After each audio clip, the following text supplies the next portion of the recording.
রোজা আর অন্য মাস তো একই, শুধু পার্থক্য হলো যে 12 আওয়ার্স বা দিনের সূর্য উদয়ের থেকে সূর্যাস্ত পর্যন্ত মানুষ না খেয়ে থাকে। এই না খেয়ে থাকার জন্য যেমন জলীয় পদার্থ বা পানি আমরা পান করার সুযোগ পাই না, তেমনি অন্যান্য উপাদান, বিশেষ করে যেটি এসেনশিয়াল সাবস্টেন্স মানুষের বডিতে, প্রোটিন, কার্বোহাইড্রেট, ফ্যাটস, মিনারেলস এবং ভিটামিনস, এই জিনিসগুলোর জন্য একটা সুষম খাবার দরকার, যেই খাবারের মাঝে সব কিছু আছে। সেই জন্য ইফতারের যে বিষয়টা মনে রাখতে হবে, ইফতারে ফল থাকা জরুরি, কারণ ফলে ভিটামিন সি থাকে। নট অনলি ভিটামিন সি এর পাশাপাশি সেখানে অন্যান্য মিনারেলস থাকে, অন্যান্য ভিটামিনও থাকে, সেখানে অন্য নিউট্রিশনও থাকে, অর্থাৎ এনার্জিও থাকে, ফ্যাট থাকে, কার্বোহাইড্রেট থাকে, প্রোটিন থাকে।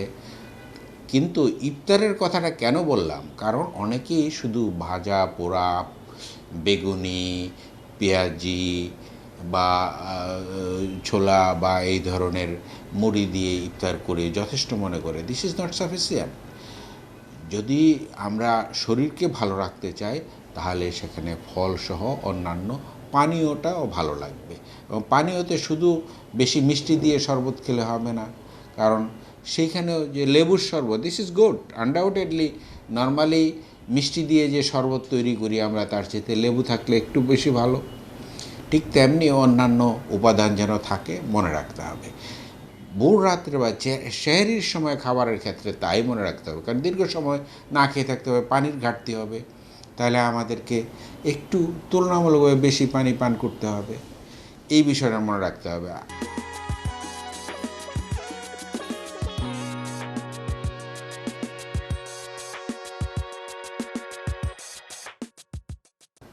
আবার সন্ধ্যা রাতেও যদি আমার খাবারের ক্ষেত্রে আমরা এটা মনে রাখতে পারি যে আমার পরের দিন দীর্ঘ 12 ঘন্টা 13 ঘন্টা না খেয়ে থাকতে হবে, এই গ্যাপটা ফিল আপ করার মতো যে খাবার থাকবে, যেটি সারা দিন মানুষকে পুষ্টি বা এনার্জি দিতে পারবে, সেই খাবার মিনারেলস সহ, ভিটামিন সহ, এটা যেন খাদ্যের ভিতরে থাকে, সেটা মাথায় রেখে খেতে হবে।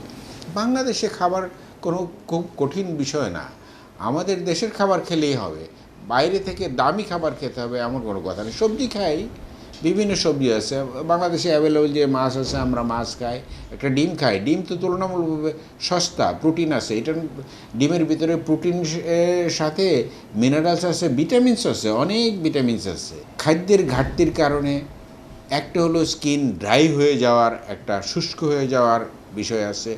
আর স্কিনের খাবারের মাঝে বিশেষ করে vitamin C, vitamin A, vitamin E, এই তিনটা ভিটামিন স্কিনের জন্য স্পেশালি খুবই জরুরি, কারণ এপিথেলিয়াল টিস্যু, শরীরের সর্বোচ্চ চামড়ার উপরের অংশে কিন্তু সরাসরি রক্ত প্রবাহিত হয় না, এই রক্ত নিচে দিয়ে প্রবাহিত হয় রক্তনালীর মাধ্যমে, সেখান থেকে ডিফিউশনের মাধ্যমে বা রক্তে এই সেলের ভিতরে আসে, সেই সেলগুলো উপরের দিকে পুষ্টি সরবরাহ করে, অন্যান্য উপাদানগুলো সরবরাহ করে, যেটির চামড়াকে ভালো রাখে। শুধু মসৃণ রাখার দায়িত্ব না, চামড়ার দায়িত্ব কিন্তু আভ্যন্তরীণ প্রোটেকশন, শরীরের ভিতরের যে ভাইটাল অর্গানগুলো, সেই ভাইটাল অর্গানগুলোকে তারা রক্ষা করে, প্রোটেকশন দেয়, টেম্পারেচার রেগুলেশন করে। বডির টেম্পারেচার রেগুলেশনের অন্যতম জায়গা হইল এই চামড়া। যদি আমরা চামড়ার স্বাস্থ্য ভালো না রাখি, তাহলে টেম্পারেচার রেগুলেশন হবে না। Temperature is also very much essential for regulating total body system, metabolic সিস্টেমটাকে ঠিক রাখার জন্য তাপমাত্রাও ঠিক রাখা জরুরি। সুতরাং আমাদের স্কিনে ঠিক খাবারের ক্ষেত্রে যেমন মনে রাখতে হবে, ওয়াশ করার ক্ষেত্রে মনে রাখতে হবে, অবশ্যই দিনে অন্য সময় যেমন ওয়াশ করি, এই সময় রোজার সময় আমার ওয়াশ করতে হবে। একটু ময়শ্চারাইজার, বিশেষ করে আমরা আমাদের স্বাভাবিক তেল দিতে পারি, নারকেল তেল, এমনকি সরিষার তেলও দেওয়া যাবে, অলিভ অয়েল দেওয়া যায়, অন্য লুব্রিক্যান্ট আমরা দিতে পারি বডিতে, ভেজলিন দেওয়া যেতে পারে, দিয়ে আমরা চামড়াকে ভালো রাখতে পারি। সুতরাং রোজার মাসে শুধু মনে রাখতে হবে যে দীর্ঘ সময় আমরা খাদ্য গ্রহণ থেকে দূরে থাকব বলে একটু বিশেষ